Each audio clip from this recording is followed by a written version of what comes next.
Haunting Adeline chapter 24 the manipulator. আমাকে সাপের গহ্বরে নিয়ে যাওয়ার আগে কোনো কিছু জানার দরকার আছে কি? আমি জেডের দিকে তাকিয়ে বলি যখন সে গাড়ি নিয়ে ব্যালেট পার্কিংয়ে ঢোকে। নিজের বাড়িতে ব্যালেট পার্কিং এ ধরনের জিনিস আইনত নিষিদ্ধ হওয়া উচিত।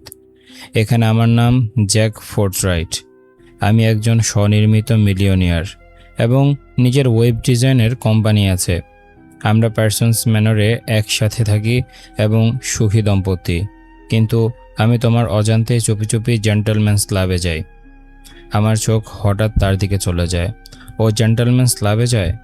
সেই ক্লাবগুলোতে যায় যেখানে মেয়েদেরকে পুরুষদের ভোগের জন্য সাজিয়ে রাখা হয়, তাও আবার ধনী লোকদের ক্লাব, যেখানে দুর্নীতিগ্রস্ত বিকৃত মানসিকতার লোকজন থাকে। সেসব জায়গায় মেয়েদের সাথে কি কি ঘটে কে জানে। আমার ভাবনা বুঝতে পেরে ও হেসে বলে, তুমি বিচার করার আগে শুনে নাও। আমি কোনোদিনও সেখানে যা অফার করে তার সুবিধা নেইনি, আর কোনোদিন নিবও না।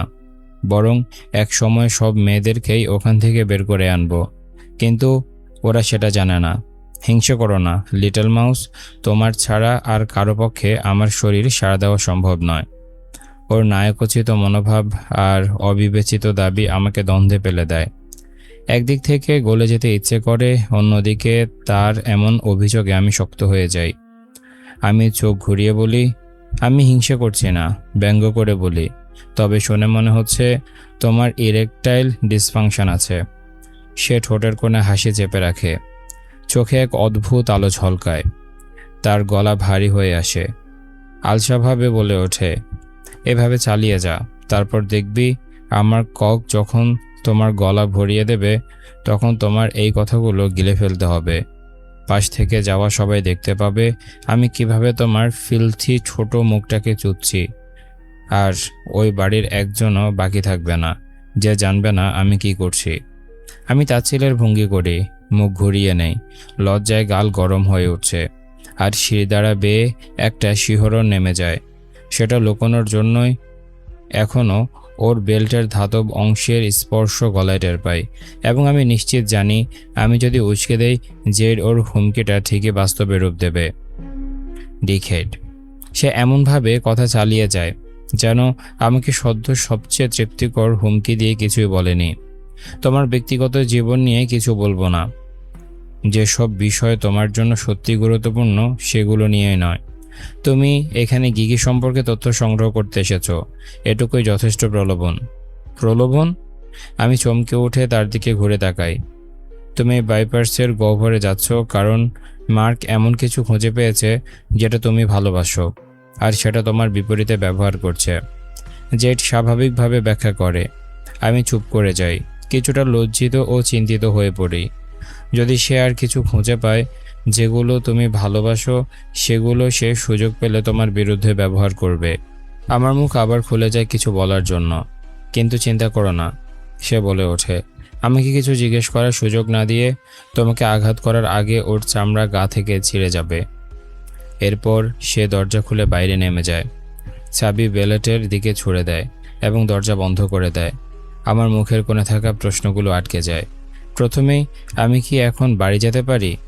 আমি নিজেকে জিজ্ঞেস করি, গিগের হত্যার রহস্য সমাধান করা কি আসলে বিপজ্জনক মানুষদের সাথে যুক্ত হওয়ার মতো মূল্যবান কিনা?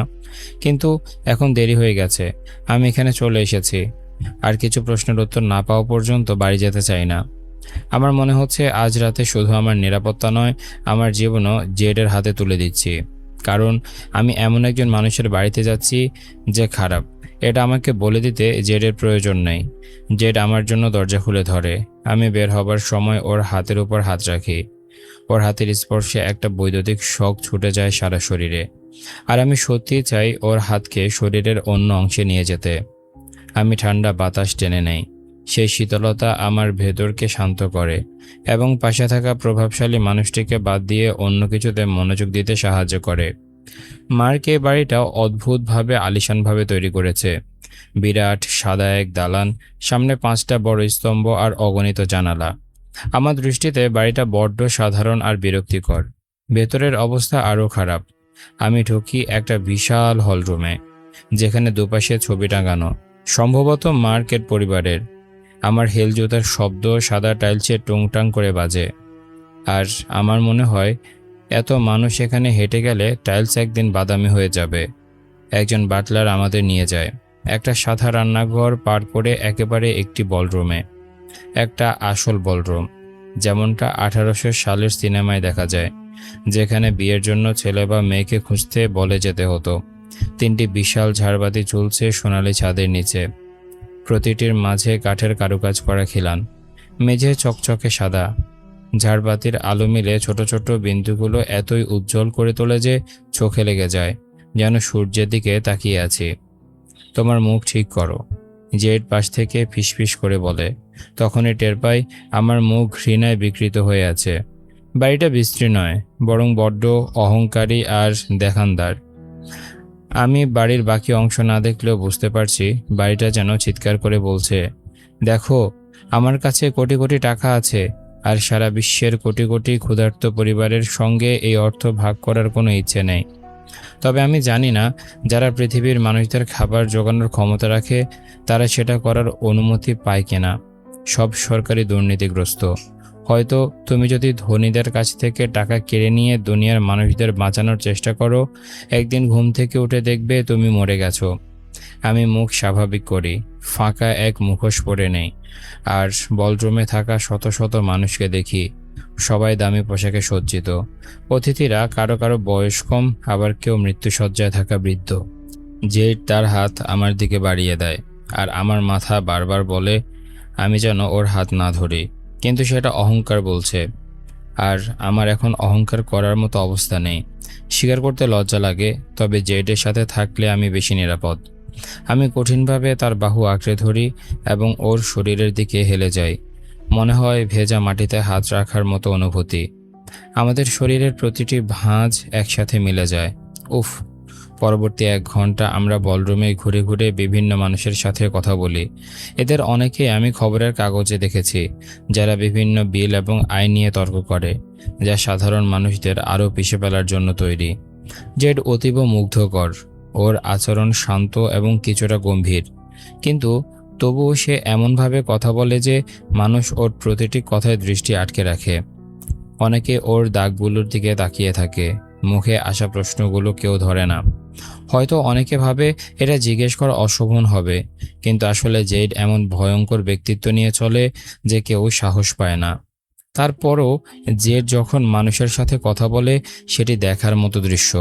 মুহূর্তের মধ্যেই সে মানুষদের আস্থা এবং আগ্রহ অর্জন করে নেয়। আমি বুঝতে পারি না এদের মধ্যে কে জেডের মিশনের সাথে জড়িত আর কে নয়, কিন্তু জেড যেদিকে তাকায় মনে হয় সে এদের জীবনের প্রতিটি দিক জানে। হয়তো এটাই ওর মানুষদের আপন করে নেয়ার ক্ষমতা। মানুষ মনে করে তারা জেডকে বছরের পর বছর ধরেই চেনে। অন্যদিকে আমি মোটেও স্বাভাবিক নই। সামাজিক ভয় আমার স্নায়ুতে আগুন ধরিয়ে দেয়। হৃদস্পন্দন স্বাভাবিকের চেয়ে অনেক বেশি হয়ে থাকে। আমি অপরিচিত মানুষদের দিকে তাকিয়ে হাসি। তারা যাই বলুক হেসে উঠি, যা আমি সবচেয়ে ভালো পারি। কথার মাধ্যমে মানুষের অনুভূতি নিয়ে খেলা করি। আমি ভাবার ভান করি এরা সবাই উৎসাহী পাঠক, আর আমি যা বলছি তা যেন সাদা কাগজে চাপা হচ্ছে, যা তারা লোভী চোখে গিলে নিচ্ছে। কেমন করে যেন এটি এমনভাবে কাজ করে যে অস্বস্তি বোধ হয় যখন দেখি তাদের সব চোখ আমার দিকেই আটকে আছে। যখন তারা আমার ক্যারিয়ার নিয়ে প্রশ্ন করে, আমি জেডের পরামর্শ মেনে কথাগুলোকে অস্পষ্ট এবং উপরের স্তরে রাখি, কিন্তু সুন্দর শব্দ ব্যবহার করে আমার জীবনকে বাস্তবের চেয়ে অনেক বেশি আকর্ষণীয় করে তুলি। এমনকি জেডও যেন চোখ পেরাতে কষ্ট পাচ্ছে, আর এই অনুভূতিটাই আমাকে সামান্য হলেও আত্মবিশ্বাস দেয়। তবে ভেতরে ভেতরে মনে হয় আমার পেট যেন এক বিশাল ব্ল্যাক হোল, ভেতরে সবকিছু মুচড়ে দিয়ে কাগজের বলের মতো চেপে ধরছে। ঘণ্টাখানেকের মধ্যে বেশ কয়েকবার জেড তার হাত আমার কোমরে জড়িয়ে ধরে শক্ত করে চেপে ধরে। তার শক্ত কিন্তু আশ্বস্তকর স্পর্শ আমাকে স্থির করে রাখে এবং মনে করিয়ে দেয় আমি একা নই। মার্ক হঠাৎ করে যেন আকাশ থেকে নেমে আসে। জেডের চারপাশে জড়ো হওয়া দুটি দম্পতির সাথে যোগ দেয়, যারা জেডের বলা কোনো এক সিনেটরের সাথে ঘটানো ঘটনার গল্প শুনছে। আমার ধারণা গল্পটি মজার হওয়ার কথা, কারণ দম্পতিরা হেসে উঠছে, কিন্তু আমি ঠিকভাবে একটি শব্দ গিলতে পারছি না। জ্যাক, অ্যাডেলিন, তোমাদের দুজনকে এখানে পেয়ে খুব ভালো লাগলো, মার্ক জোরে বলে ওঠে। জেডের গল্প থামিয়ে দেয়। জেডে তাতে কোনো বিরক্তি দেখা যায় না। আমার মনে হয় গল্পটাই বোধহয় বানানো ছিল। দেখছি শুধু আমি না, আরেকজনও মানুষের সামনে বুলশিট করতে দারুণ পারদর্শী। মার্ক, আমি আনন্দে বলে উঠি, যেন এই লোকের মুখ আমাকে আনন্দ দিচ্ছে। সে সেটাকে গিলে খায়, জেডের সাথে হাত মেলায় এবং আমাকে এক উষ্ণ আলিঙ্গন দেয়, অথবা অন্তত উষ্ণ হওয়ার কথা, কিন্তু মনে হয় একটা শীতল রক্তের সরীসৃপকে জড়িয়ে ধরেছি। মার্কের পাশে বোধহয় তার স্ত্রী দাঁড়িয়ে আছে, বয়স্ক এক মহিলা। তার চুল পাকা লাল, যেন পাকা চেরির মতো রং। একই রঙের লাল লিপস্টিক আর কালো একটি পোশাক পরা, যা তার ক্ষীণ দেহে ঢিল হয়ে ঝুলে আছে। মার্ক যখন আমাদের সাথে পরিচয় করিয়ে দিচ্ছে, তিনি সুন্দর করে হাসেন, যা আমাকে অস্বস্তিতে ফেলে। তা হলো, মার্ক আমাদের তার নাম বলে না, শুধু বলে আমার স্ত্রী, যেন তিনি একজন সম্পত্তি, নিজের কোনো পরিচয় নেই। এই ঘৃণ্য মানুষের সাথে বিবাহের বাইরে তার কোনো সত্তা নেই। আপনার সাথে পরিচয় হয়ে ভালো লাগলো অ্যাডেলিন। আমি ক্লায়ার। তিনি আমার হাতে হালকা করে হাত মেলান। জেডের সাথেও পরিচয় করিয়ে দেন, আর শয়তানটি আরেক ধাপ এগিয়ে তার হাতে চুমু খায়, তার দৃষ্টিকে নিজের দৃষ্টিতে আটকে রাখে। আমি কোনোভাবে যৌন ইঙ্গিতপূর্ণ ছিলাম না, বরং এতে এমন এক ধরনের সান্ত্বনা ছিল, মনে হচ্ছিল জেড যেন তাকে এমন একটি প্রতিশ্রুতি দিচ্ছে যা তিনি নিজেও জানতেন না যে প্রয়োজন। ক্লায়ারের হাসি কেঁপে ওঠে এবং তিনি আস্তে করে তার হাত জেডের কাছ থেকে সরিয়ে নেন। আমার ছায়া ছাড়া কেউ খেয়াল করে না তার হাত মুষ্টিবদ্ধ হয়ে কেঁপে ওঠা থামানোর চেষ্টা করছে। তিনি নার্ভাস, ভীত, এবং জেডের সাথে সেই মুহূর্তটি তাকে কাঁপিয়ে দিয়েছে। বুঝতে বুদ্ধিমান হতে হয় না, এই মহিলা নির্যাতনের শিকার। আমি আস্তে করে তার দেহে চোখ বুলাই, কিন্তু উঁচু গলা, লম্বা হাতা এবং পুরো শরীর ঢেকে রাখা গাউন তার শরীর লুকিয়ে রাখে। এটি একটি সুন্দর পোশাক, কিন্তু স্পষ্ট যে এটি এমনভাবে ডিজাইন করা যা রেশমি কাপড়ের নিচে থাকা নীল দাগগুলো লুকিয়ে রাখতে পারে। অন্য দম্পতিরা সরে যায়, বুঝতে পারে মার্ক এখনও ব্যক্তিগত কথোপকথন আশা করছে।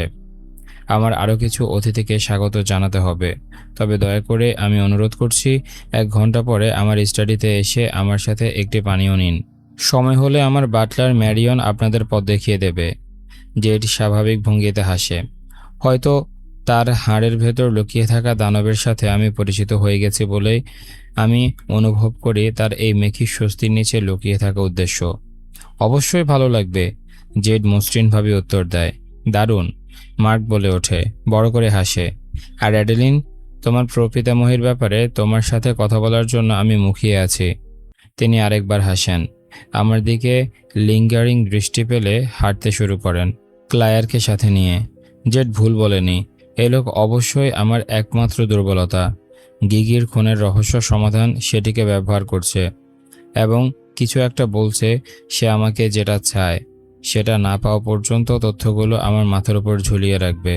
সমস্যা হলো আমি জানি না সে আমার কাছে কি চায়, কিন্তু যেটাই হোক, আমার হাড়ের গভীরে মনে হচ্ছে এটি আমার জীবন শেষ করে দিতে সক্ষম। ডায়েরি, 15 নভেম্বর 1945। আমি এতটাই রেগে আছি যে হাত পা কাঁপছে। সাম্প্রতিক সময়ে আমি জনের জুয়া খেলার অভ্যাস লক্ষ্য করেছি। এখন সে রাত করে বাড়ি আসে, মাতাল অবস্থায়, রেগে থাকে। সে টাকার প্রতারণার গল্প বলে খেপে খেপে কথা বলে, যদিও শোনার মতো লাগে। যে লোকজনের কথা সে বলছে তারা জানে যে জন ভালো করে পোকার খেলতে পারে না। যাই হোক, আজ আমি একটা চিঠি পেয়েছি যেখানে লেখা আছে আমাদের বাড়িটি দখলে নিয়ে নেওয়া হবে। সাধারণত জনি আমাদের বিল মেটানোর দায়িত্বে থাকে, কারণ তিনি টাকা পয়সা রোজগার করে আনে। কিন্তু তারপর আমি জানতে পারলাম আমাদের সমস্ত সঞ্চয় শেষ হয়ে গেছে, একেবারে সব। এই টাকা সেরার পড়াশোনার খরচের জন্য রাখা হয়েছিল, আর সেই টাকা এখন আর নেই।